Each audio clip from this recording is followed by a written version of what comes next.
Welcome back, everyone, to this journey of compassion and extraordinary resilience. Thank you for your continued companionship and support for the meaningful stories shared on our channel. Your presence is our greatest motivation to keep spreading positive messages to the community.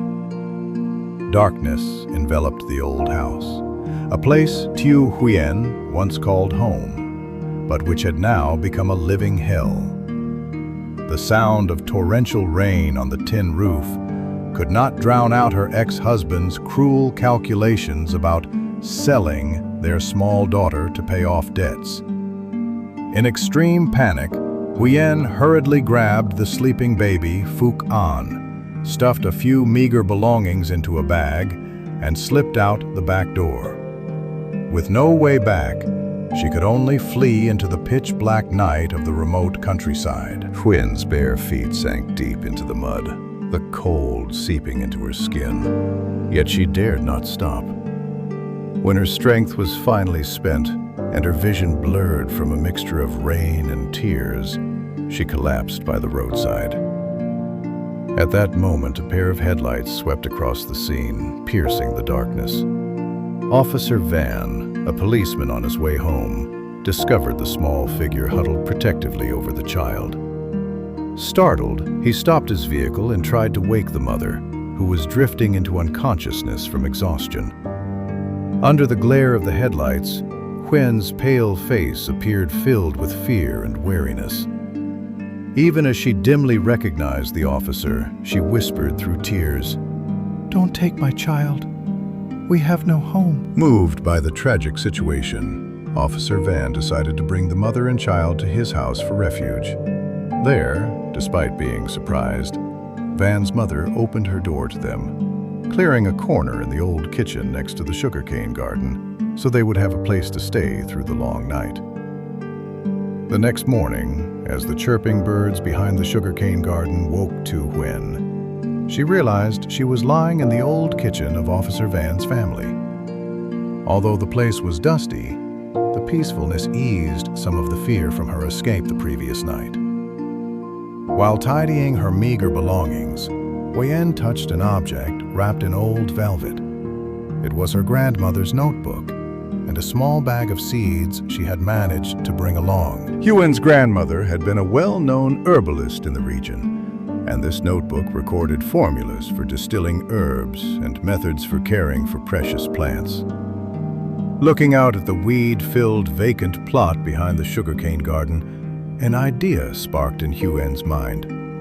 She couldn't just work for hire or collect scrap forever.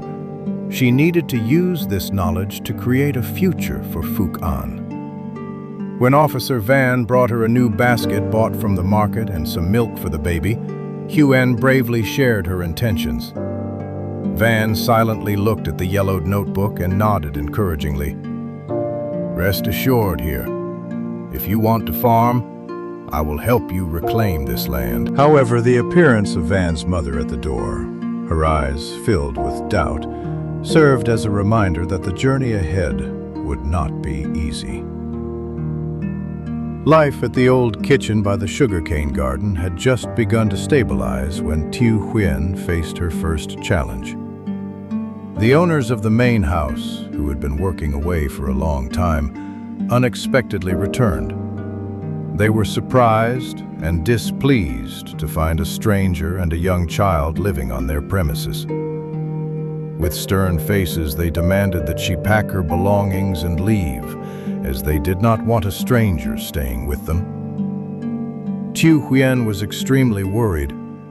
She gently explained that the two of them truly had nowhere else to go. In the midst of this deadlock, Officer Van appeared to protect her. Not only did he buy milk for baby Phuc An, but he also gifted Huyen a new basket to make her work easier. He assured the family that Huyen was a poor woman in need of help, and that he would take responsibility for maintaining order. However, Van's mother began to show a stricter attitude. She warned her that a single woman staying at a man's house would cause unpleasant gossip in the neighborhood.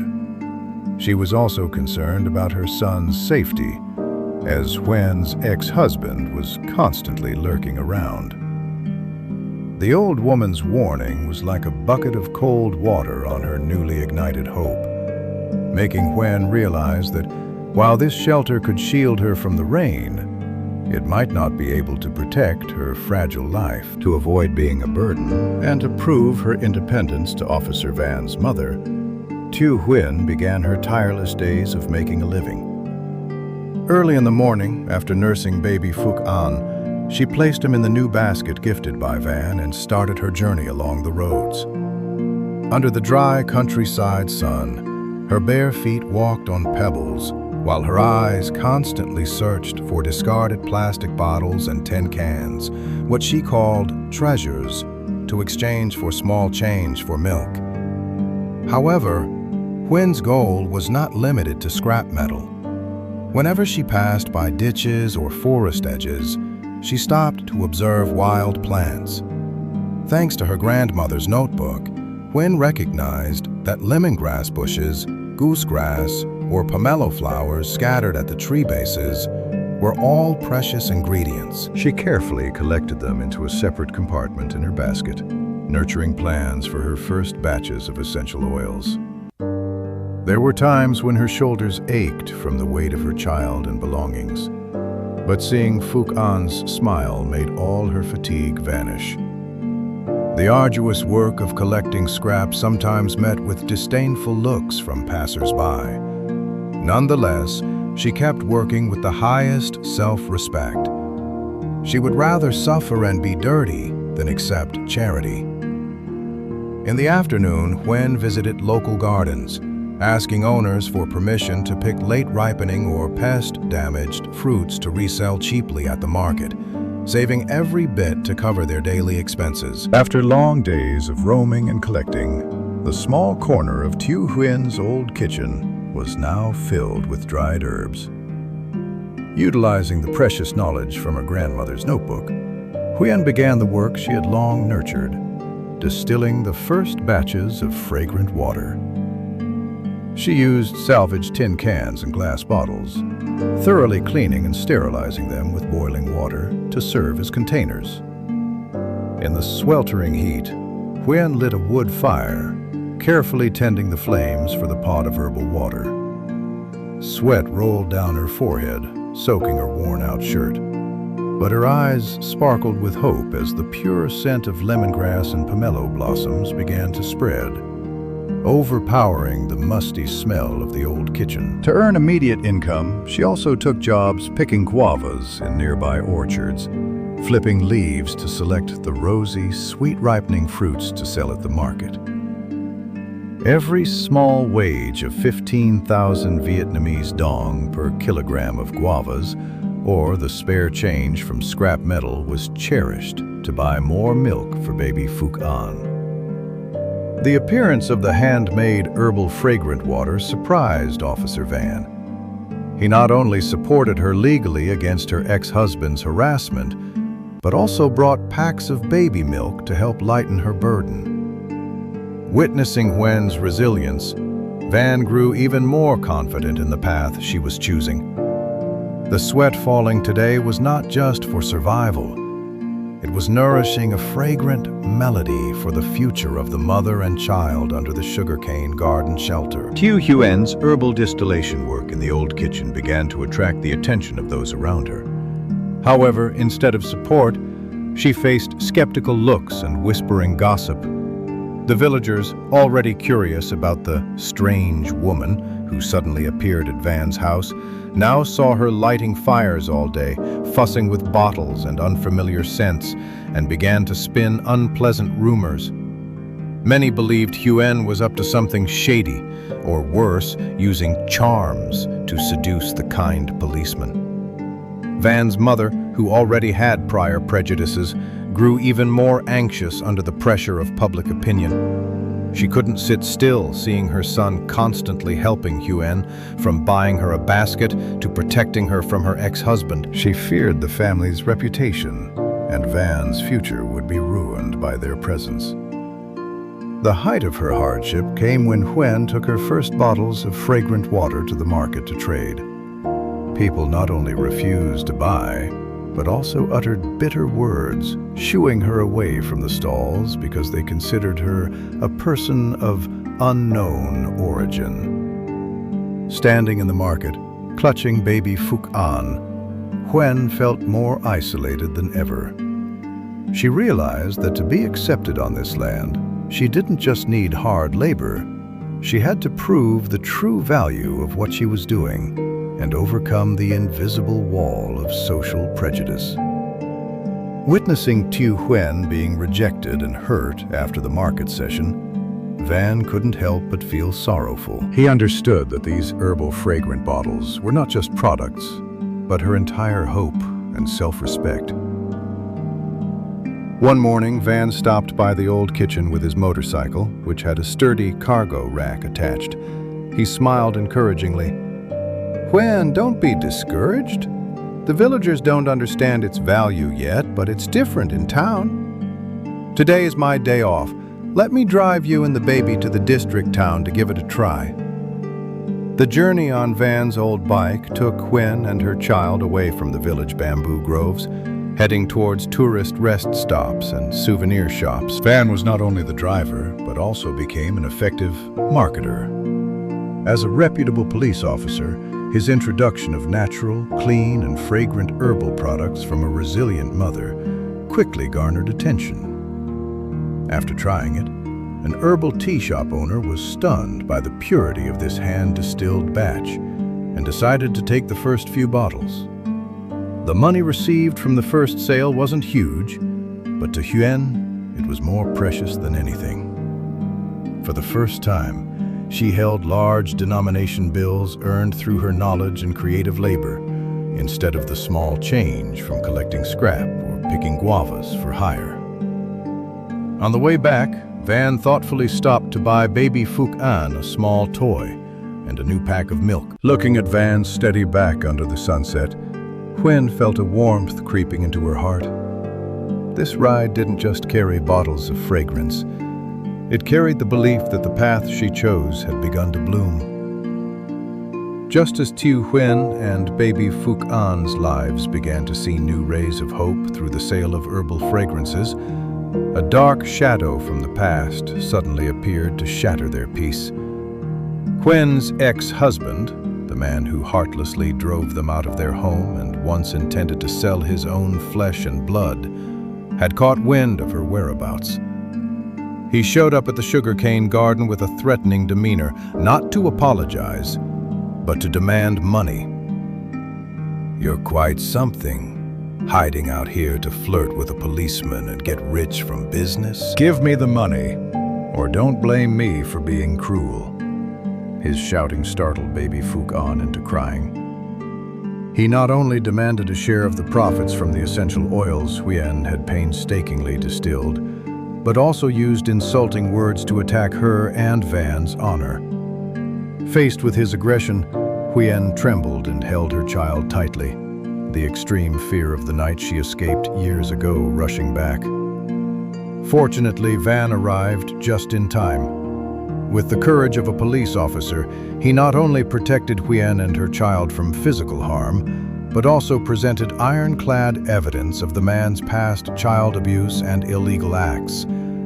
Van sternly warned, "If you dare to come back here to harass or threaten them again, the law will not let you off easily." Van's decisiveness forced the treacherous man to retreat in resentment, but his hateful eyes signaled that the storm was not yet truly over. Following the incident of her ex-husband's threats, Tu Hien was no longer the frail woman who only knew how to hide behind Officer Van for protection. She understood that to sustainably protect baby Phuc An, she had to build herself an armor of self-respect and knowledge. Instead of avoiding him, Hien decided to face him head-on when he returned a few days later, while Van was busy on patrol. This time, as the ex-husband opened his mouth to insult her and demand money, Huen calmly took a folder of documents from her bag. These were regulations on child custody and evidence of his long-term abandonment of his family, which she had learned about with Van's guidance. She looked him straight in the eye, her voice firm. "Listen carefully. From the moment you kicked us out, you lost all rights over us. If you continue to harass us or defame the honor of myself and those who helped me, I will sue you for extortion and invasion of privacy." Her steadfastness and the fearless gaze of a mother made the bully, who only knew how to intimidate the weak, flinch. Moving beyond that, Huen began to proactively connect with the women in the village. She was no longer ashamed of her status as a stranger staying over. During shifts picking guavas or harvesting corn, she shared with them the uses of herbal fragrances for repelling insects and soothing children's skin. When they saw that Huen's products were truly effective and heard her story of overcoming adversity with her own hands, the disdainful looks were gradually replaced by admiration. Huen's mettle was shown not only in chasing away the ghost of the past, but also in the way she personally tore down the walls of prejudice to assert her self-worth. Time flew by, and the barren, weed-choked land behind the sugarcane garden had completely transformed. Thanks to Tu Hien's persistence and the precious seeds from her grandmother's bag, a lush herbal garden emerged like a miracle. Tall stalks of lemongrass released a pungent aroma. Cool green mint clusters flourished alongside pure white pomelo blossoms.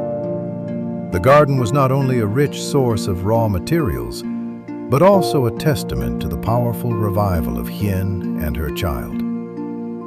The first harvest season arrived with indescribable joy. Hien no longer had to collect scrap or pick guavas for hire to afford every bowl of rice. Now, every morning, she and baby Phuc An, who was now starting to toddle, went to the garden to pick herbs. Hien's hands grew calloused from tilling and weeding, but her eyes sparkled as she saw the essential oil bottles being packaged more professionally. The transformation of the garden led to a change in the old kitchen.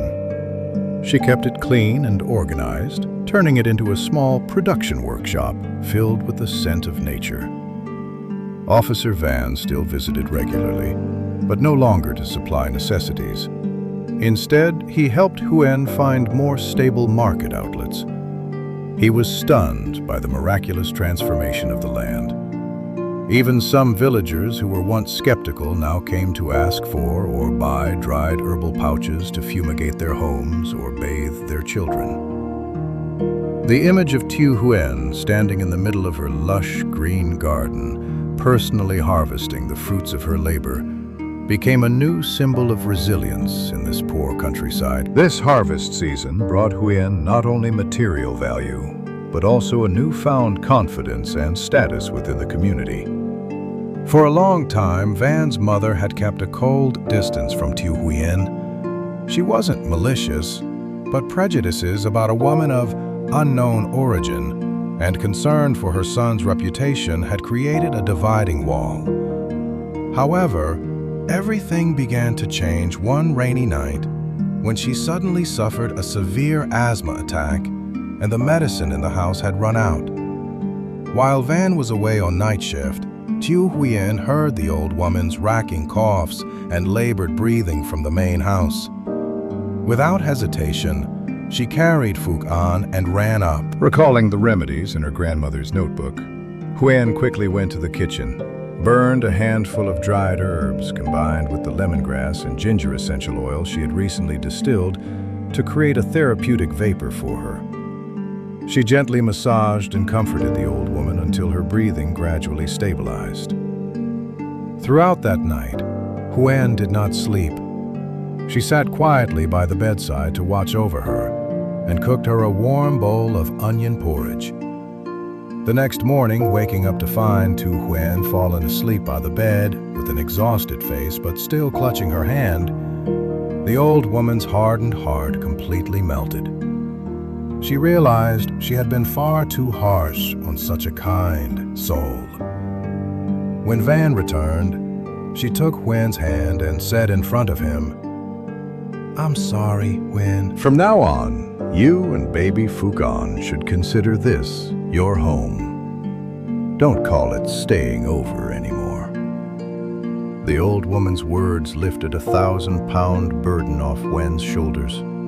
Finally, the herbal fragrance had not only healed physical ailments, but also mended the fractures in human connection. Just as life had become settled and the small herbal workshop was thriving, a cruel challenge arrived as if to drown everything. An unprecedented storm swept through the countryside. Torrential rain, accompanied by gale-force winds, devastated the herbal garden Tu Huyen had painstakingly nurtured. Rows of lemongrass were flattened, mint was crushed under the mud, and most painfully, several containers of essential oil not yet bottled were shattered when a corner of the old kitchen roof collapsed. The next morning, standing before the ruins, Huyen collapsed, tears streaming down her face. All the sweat, effort, and hope for Fukan's future seemed to have vanished with the floodwaters. To make matters worse, her ex-husband reappeared, this time with several strangers spreading rumors that Huyen's products caused allergies to damage her reputation, hoping to force her to hand over her meager savings. In an instant, the trust of customers in the district town was shaken. Orders were canceled, and Huyen fell into utter despair. However, in the darkness of the storm, the light of humanity shone brightly. Officer Van, regardless of the rain and wind, arrived with his colleagues to help her clear the debris and reinforce the kitchen. Van's mother held Huyen's hand tightly, encouraging her. "Material things can be replaced. As long as you have your hands, you have everything." The village women, those she had once helped, silently brought new seedlings, joining her in weeding and tilling the soil to revive the garden. The collective solidarity of everyone empowered Huyen. She realized that the value she created was not just in the bottles of essential oil, but in the trust and bond between people who, though poor, possessed great kindness.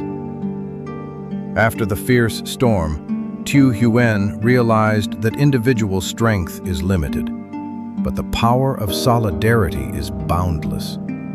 Instead of just restoring her own herbal garden, she decided to take a bold step, establishing the Fragrant Good Earth Cooperative. She invited the village women, who were also struggling to make a living through hired labor, to join her in growing herbs on their own abandoned plots of land.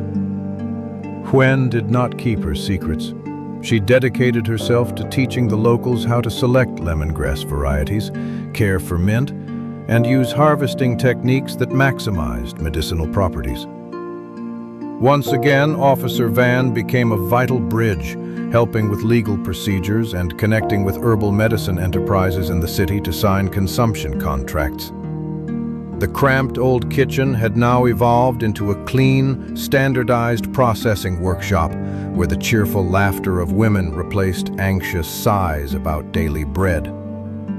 The Fragrant Good Earth brand quickly gained a reputation thanks to the sincerity in every product. The bottles of essential oil and herbal tea bags carried not only the scent of plants, but also the heavy weight of neighborly love.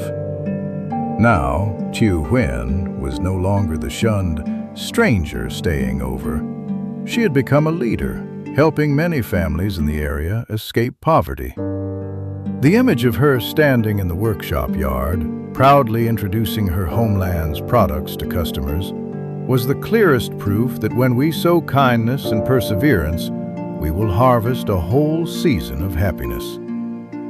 Time flew by, and the little Phuc An, who once lay snugly in a bamboo basket on her mother's back, had now become a thoughtful, agile, and compassionate young girl. Growing up amidst the fragrance of herbs and the love of the extended family at the sugarcane garden, Phuc An carried no stigma about their turbulent past.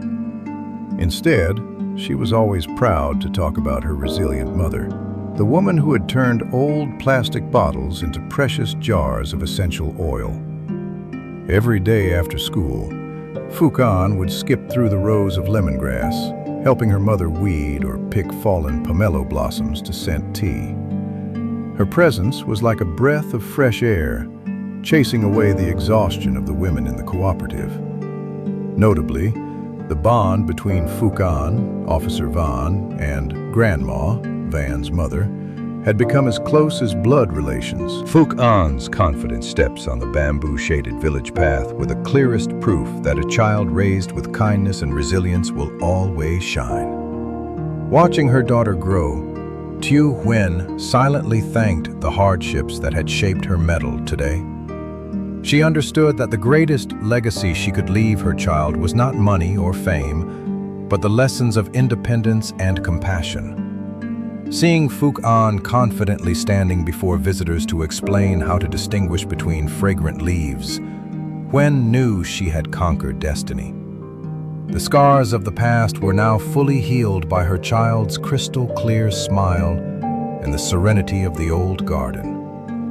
A brilliant sunset descended upon the sugarcane fields, dyeing the flourishing herbal garden in gold. At the fragrant Good Earth Cooperative courtyard, a small party was held to commemorate a 5-year journey of overcoming hardships.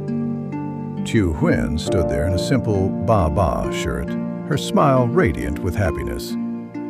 She reflected on her journey from a single mother fleeing with her child on a rainy night to a woman mastering her destiny and helping dozens of other women find stable employment. Officer Van, now an exemplary commanding officer, still stood by her side as a solid pillar of support. In the presence of his mother and the neighbors, he gave Huyen a grass ring woven from dried lemongrass strands, a symbol of the simple yet enduring love they had nurtured together through many storms. The proposal was not flamboyant, but it carried a promise of a true home, a place where there would be no more fleeing, only understanding and sharing. Fukan ran around, holding wild flowers to give to Dad Van and Mom Huyen, her crystal-clear laughter echoing through the sugarcane garden. The scars of the past were now completely healed, giving way to the pure fragrance of kindness and resilience. Tu Huyen's story concludes, but the melodies from the old garden will resonate forever, inspiring anyone in a deadlock. As long as we do not give up, the light of hope will always find a way to settle and warm resilient hearts. Thank you so much for watching today's video until the very end. Your presence is the greatest gift to me. Every view and every moment you spend here is a huge motivation for me to keep improving and releasing higher quality content in the future. Creating content isn't easy, but your silent support gives me the strength to stay creative every day. If you found today's video interesting and relaxing, please don't hesitate to give me a like. Your small actions are the most precious recognition of our team's hard work, and especially if you are new to the channel, please hit the subscribe button and turn on notifications so you don't miss any upcoming videos. The growth of this channel depends so much on your support. Let's build a civilized and connected community together. Once again, thank you for your love. Wishing you and your family great health, joy, and wonderful moments of rest. I'll see you all in the next videos. Goodbye.